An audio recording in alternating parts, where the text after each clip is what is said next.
Hello, my name's Gavin, and this is Genre Books, and we're only 6 days into Rocket Summer as I record this video, but I'm learning that 7 days is not going to be enough to cram in all the science fiction written before 1940. But what I have read has been great.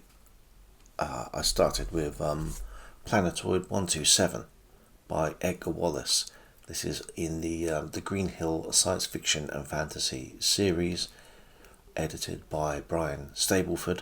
It's not the world's greatest science fiction story, but there is a definite panache and velocity at which Wallace imparts the narrative, and the idea is an interesting one, even if the entire science fiction element is still contained within the confines of a small island somewhere in the Thames estuary, I think.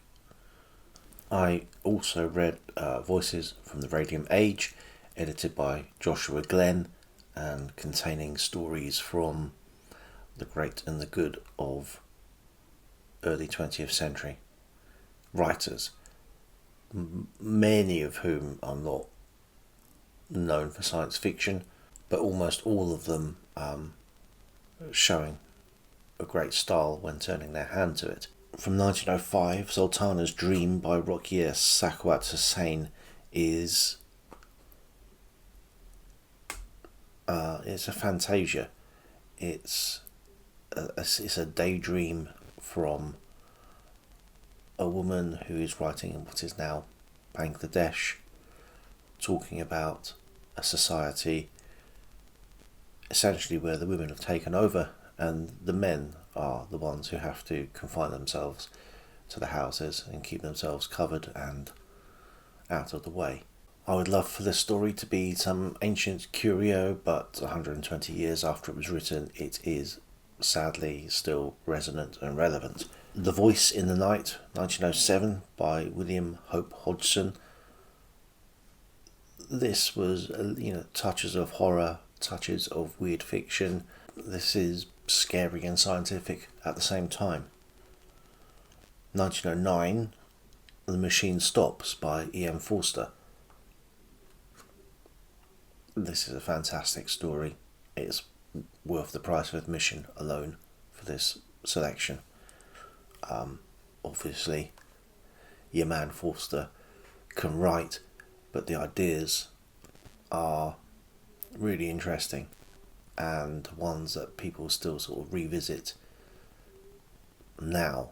The machine looking after all of the people, all of humanity, is benevolent, which is good news, but it's not infallible, and it is breaking, and society does not know how to cope with it. From 1913, Horror of the Heights by Arthur Conan Doyle. This is aviation, science fiction. Given the time it was written, the planes he's talking about are still in the future, but seem to us now reading them quaint. But it's one of the most exciting short stories you'll ever read, set in Wiltshire. 1918, The Red One by Jack London, and here we display the of its time klaxon, because there is some language that you would not use these days, and some ideas about the savages of the Solomon Islands.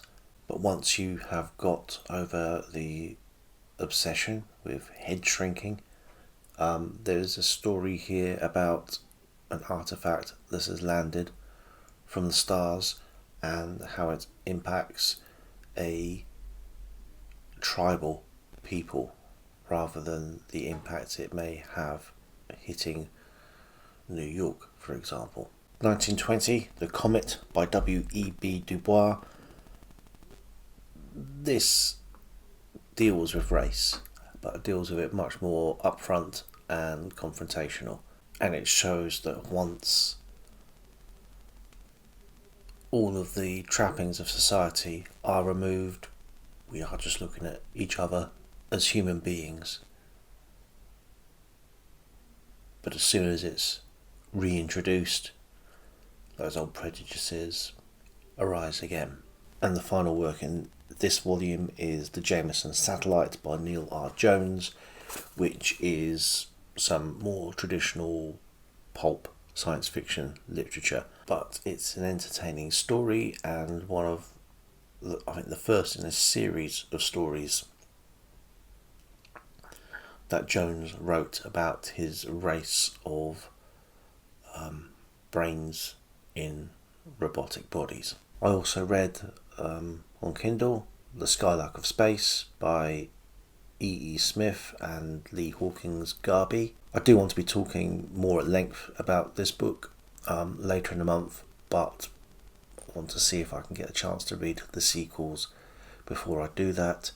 And the last of these sequels isn't published until the 1960s with Skylark Duquesne, so it might be something that comes at the end of the month or maybe just after if I run out of time.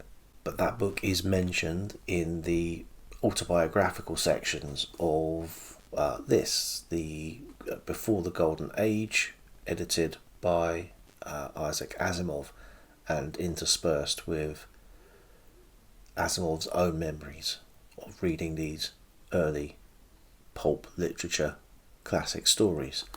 I've not got too far into the book as yet, but I have had a chance to read The Man Who Evolved by Edmund Hamilton. The Jameson Satellite was in there again, so I felt 2 days was too early for a reread. Then read Submicroscopic by Captain S.P. Meek, and the next I have in line to read is the sequel to that, which is Aulo of Ulm. That Meek story, in fact both of the Meek stories, are dealing with a subject that came up time and again, I find, in early pulp literature, and maybe one worth looking at a quick recap at some point. And that is that submicroscopic world, the world of the atom. So you have people like Ray Cummings. Later in the 60s, Asimov explores the subject himself. Those inner worlds of the microscopic world seem to be of as much interest to these early writers as outer space was. I'm also about halfway through reading The Question Mark by Muriel Jaeger, so hopefully I'll get a chance to finish those books this weekend in preparation for starting all over again for the 1940s next week. But what I also read this week was this issue from June 1937 of Thrilling Wonder Stories, and that's what I want to talk about today. Noah Lewis Pines, or Ned Pines, was born in 1905 and begins Pines Publications early on. So I think at the age of 22, 23, Pines Publications is founded by him. This business takes on many different names and shapes throughout Pines' publishing career, and we probably know it best as the Thrilling Group.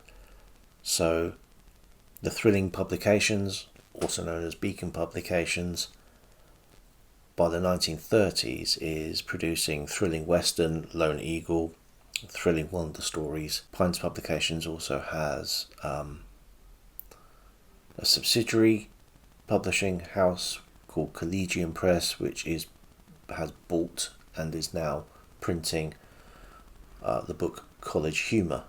So it's also taken on the satirical side of publishing as well. In 1942, the publishing world of Pines expands again with Popular Library, so he's now producing paperbacks. Interesting choice, just as a paper shortage is coming in. He also expands publishing in another avenue with comics under the banner of Standard Comics.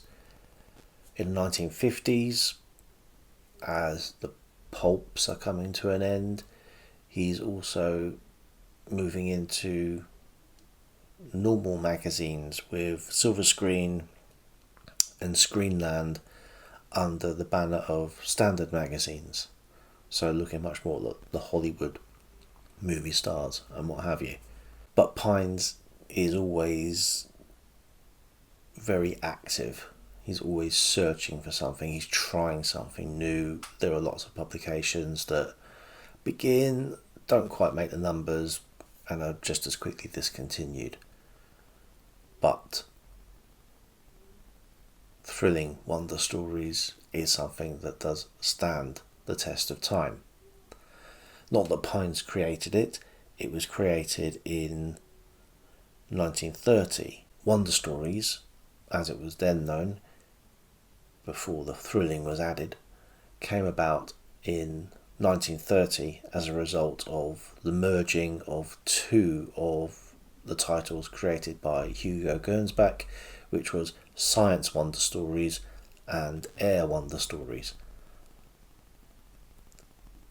The aviation title introduced a few writers to the pulp universe, but I think was possibly a little too specific in its mission to adequately sell enough copies to make it a viable proposition.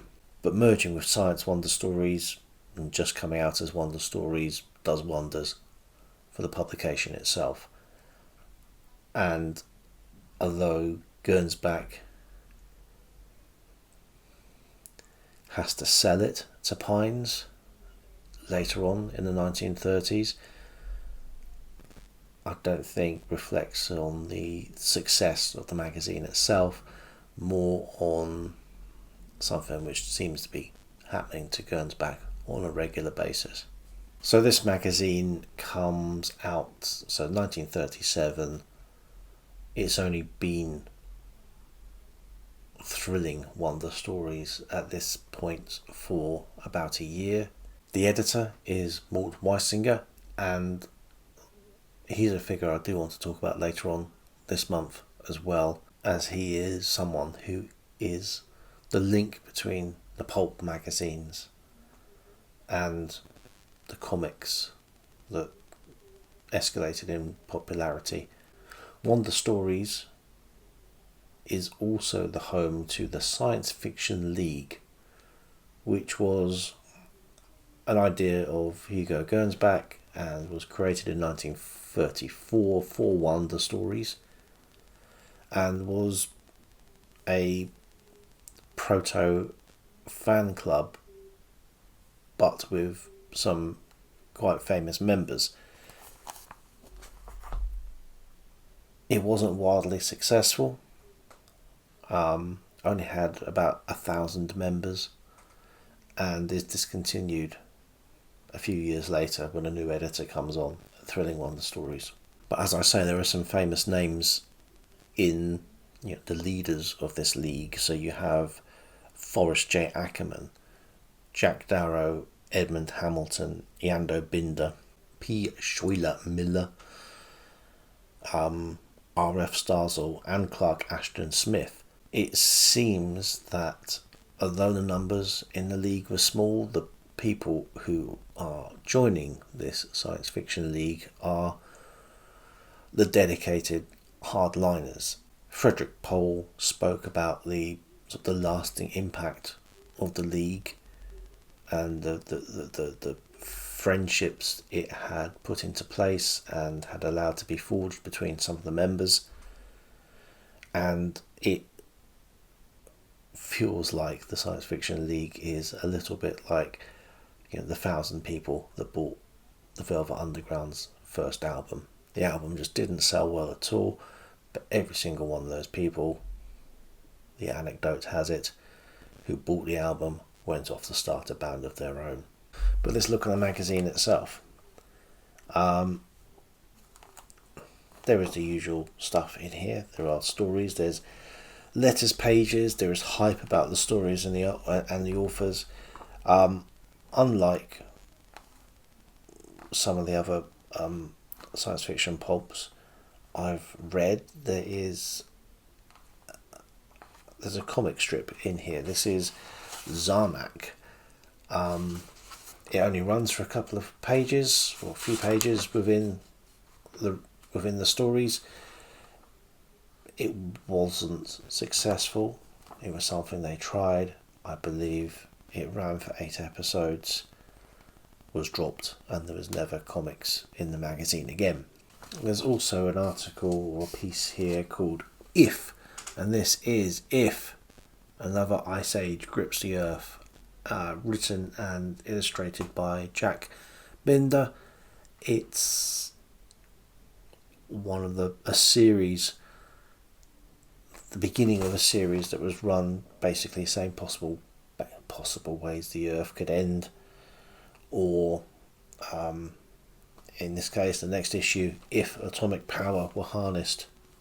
They wrote in 1937. Just think about it, eh?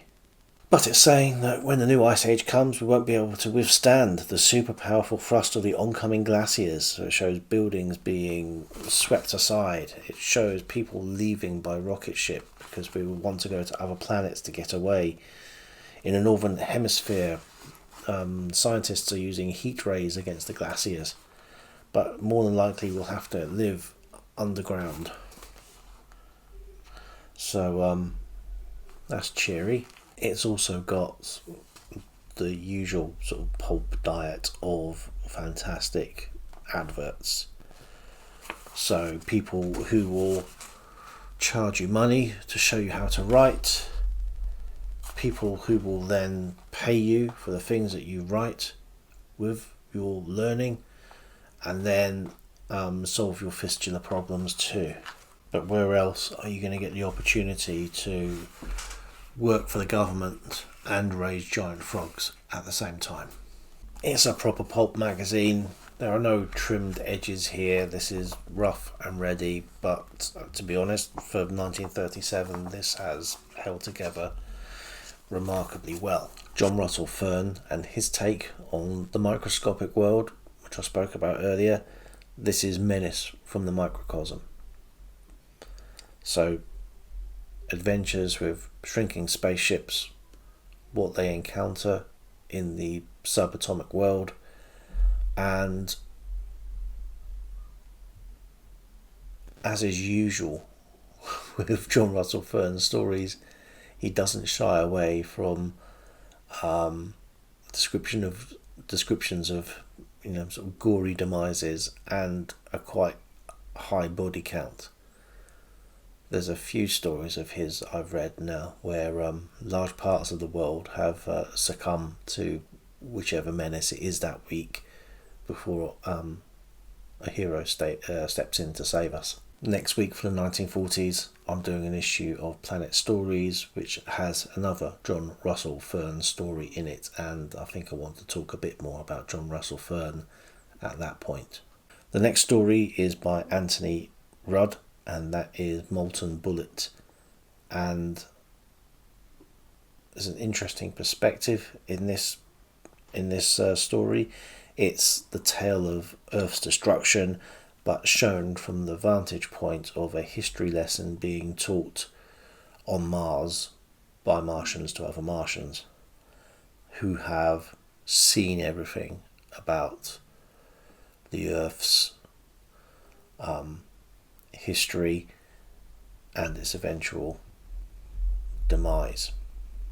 Whether this could ever have been averted, we don't know, but it's undone by a story of sort of love and jealousy and revenge. The next story, and indeed the cover story for this issue, is Lost in Time by Arthur Leo Zagat, and this is much more traditional space opera-ish adventure.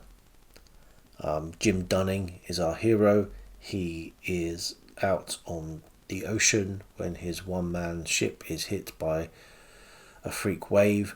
The freak wave has been caused by the arrival of a time-travelling capsule from 300 years in the future. He gets on board the capsule, finds a dead man and an unconscious woman.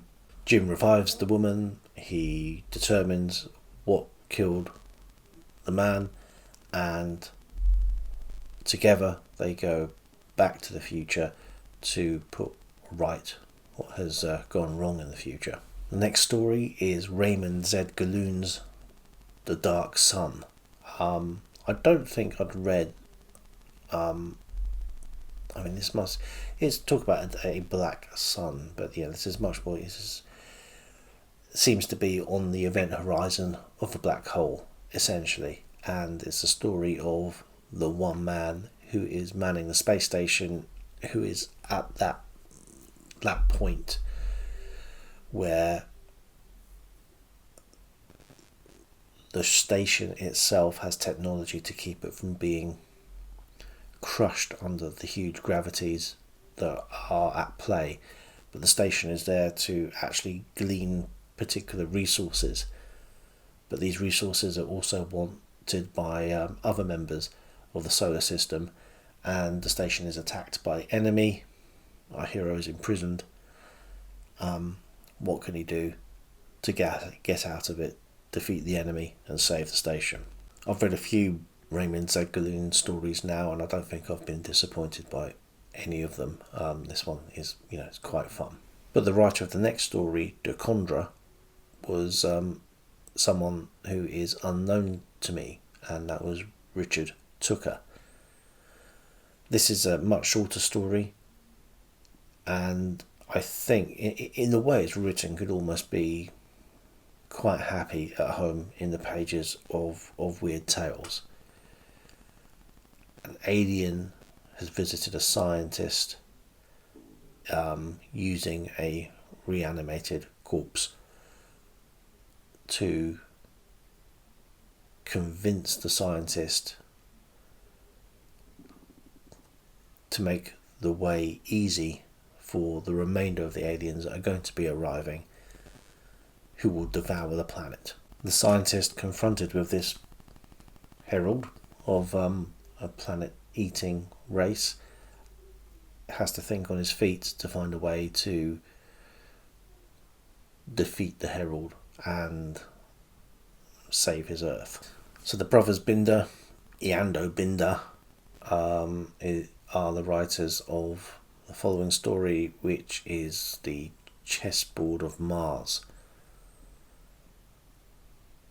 Sounds like it should be an instalment in the Barsoom series, but it's not, and has nothing in common with it. But it shows in a world which, in 1937 was already rushing headlong into war, where that warlike spirit, that animosity, is coming from, and it's coming from a surprising place. So the human instinct for war is explained, and a kidnapped scientist has to try to avert the upcoming war, which in 1937 is a nice thought. The next story is called Renegade, and it is by J. Harvey Haggard.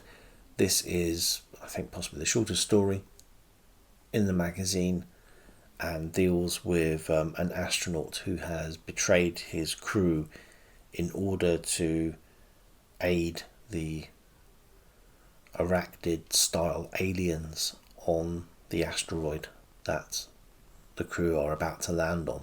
The next story is Green Hell by Arthur K. Barnes. This is set on Venus. This time, Venus has always been described as, or often being described as, some lush junglish world, and this story is no exception. The story deals with two people who appear to be slavers and are enslaving these Triffid-like creatures, which are part animal and part plant, and very useful workers once they're taken to Earth, where the less cloud cover means they have access to much more sunlight and these, really activates the chlorophyll part of these creatures. They work very, very hard, but then die very quickly. And when you start reading the story, you are wondering about these characters. Are we supposed to be really rooting for these two people who are basically slavers? But, nothing is as it seems. It's not very big on the science, this one, but it's got some good action sequences in it, and the two characters have a nice interplay as well. And the final story in the magazine is The Black Vortex by Frank Belknap Long. This one's slightly off kilter, at times is a little bit confusing, but it's interesting, and it's exploring the effects of a space anomaly, almost like a miniature black hole, but it's a black vortex, which has been travelling through space and captures a pilot who is on his way back to Earth. And that's it. It's a brief magazine. It's 115 pages long. There are, as I've said, letters pages and something here called The Story Behind the Story, where it's just talking about the writers and what you can expect in the stories that they have published in this magazine. The artwork, as ever, in pulps is fun, dynamic, if at times a little bit simple. I definitely enjoyed reading the magazine. I think Thrilling Stories is much more sort of trying to be a bit more scientific perhaps than Planet Stories. There's less of the space or pre-planetary romance than I'm used to in reading Planet Stories. But I think, to be honest, the most outlandish scientific claims are here, actually, in some of these adverts. Obviously this headline caught my eye. Newly discovered hormone helps men past 40. It's a hormone used by many doctors here and abroad to strengthen the impaired vigour caused by weakened glands. This hormone, together with other beneficial ingredients, is obtained in Zoac tablets, blue box for men, orange box for women. Try them uninterruptedly for 1 month. If you do not feel vastly improved, your druggist gives your money back. Don't accept a cheaper substitute. Zoac contains a genuine gland-stimulating hormone. And if you can't believe the small ads at the back of a pulp magazine, who can you believe? So, until next time, I will see you with my reinvigorated glands. Bye.